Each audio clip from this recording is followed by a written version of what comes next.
This 9-year-old girl deliberately applied mature makeup and lay beside her father in revealing clothing while her mother was away. Then she addressed her intoxicated father.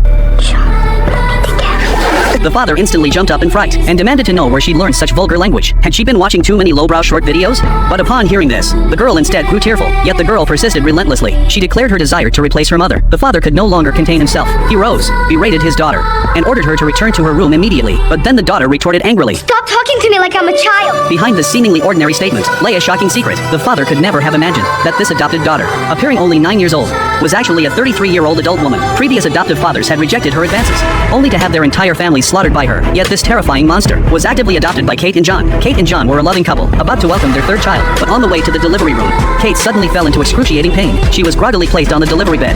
But through the haze, she realized the doctors and nurses weren't delivering her baby. When she inquired, the nurse told her the baby hadn't survived, yet she could still feel the baby moving inside her. What was even more outrageous was, they hadn't given Kate any anesthesia. The pain instantly made her wish she were dead, but the nurse seemed delighted. This scene terrified Kate, unable to accept the miscarriage. She began having nightmares every night, dreaming that someone had killed her child. Under the prolonged torment of these nightmares, she became utterly haggard, even while driving. Her mind wandered, nearly causing an accident. Now they are a happy family of 4.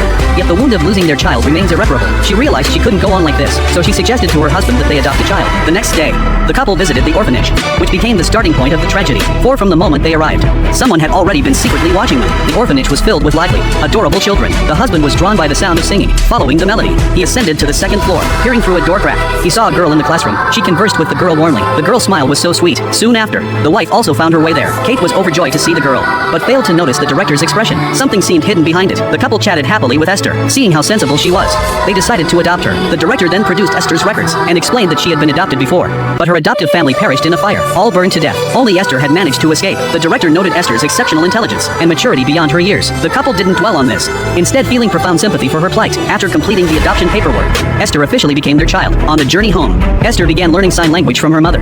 As the couple's younger daughter was deaf and mute, Esther wanted to make a good impression on her sister, and she succeeded. This showed how adept Esther was at winning people over. Her brother, however, wasn't so fond of his new sister, not only because of her strange clothes, but also because since her arrival, his parents spent most of their time doting on her and showering her with gifts. This made him feel resentful. It felt like he was the adopted one, especially since Esther's gaze seemed to taunt him. She was like a cuckoo bird usurping the nest. That night, using fear of thunder as an excuse, and boldly slept beside their father. He didn't notice anything amiss. The next morning before school, Esther put on a bracelet and collar. When she descended the stairs, everyone was stunned. Her clothing style was so old-fashioned, utterly unlike what a child should wear. Their mother kindly suggested she change clothes, only to be shot down with a sharp retort. Sure enough, the moment she entered the classroom, she was met with laughter from her female classmates. But with just a single glance, Esther instantly silenced them all, and the girl who had led the mockery would soon become Esther's next victim.